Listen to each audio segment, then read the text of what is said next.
पौनों का काला गांव। विवान रात के अंधेरे में जंगल के रास्ते से गुजर रहा था। स्कूल टूर पर आया था लेकिन दोस्तों से बिछड़ गया। जंगल में कुत्तों जैसी गुर्राहटे, पत्तों की चरमराहट और ठंडी हवा उसके दिल की धड़कन तेज कर रही थी। अचानक कानों में किसी की फुसफुसाहट सुनाई दी। उधर मत जाना, उधर मौत है। विवान ने घबराकर पीछे देखा पर कोई नहीं था। वह दौड़ने लगा और अचानक उसके सामने जमीन फटने जैसी आवाज आई और वह एक गहरे गड्ढे में गिर पड़ा।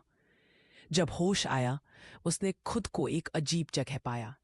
चारों तरफ छोटी छोटी लकड़ी की झोपड़ियां। सबसे डरावनी बात, झोपड़ियों से बहुत ही छोटे कद के लोग बाहर निकल रहे थे।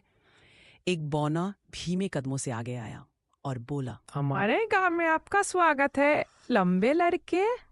उसकी मुस्कान में कुछ ऐसा था कि विवान की रूह कांप गई।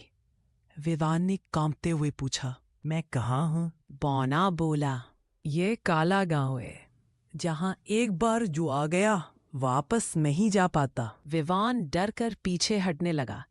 तभी एक बौनी लड़की उसके पास आई और धीरे से कहा, मुझे लगता है तुम मरने नहीं आए हो, तुम्हें बचने का मौका मिल सकता है। वह उसे झोपड़ियों के बीच से ले गई। चारों ओर बौने उसे खतरनाक नजरों से देख रहे थे। कुछ अपने नुकीले औजारों को तेज कर रहे थे। बौनी बोली, इस गांव को एक श्राप लगा है।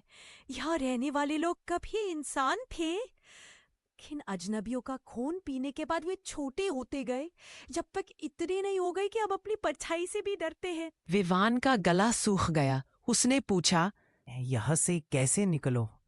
आप मेरी मदद करें। बौनी ने दूर के एक अंधेरे दरवाजे की तरफ इशारा किया। वह बोल ही रही थी कि पीछे से चीख सुनाई दी, वो लंबा लड़का भाग रहा है, उसको पकड़ो। सैकड़ों बौने नुकीले हथियार लेकर उसकी ओर दौड़े। विवान दौड़ा, पूरा गांव उसके पीछे।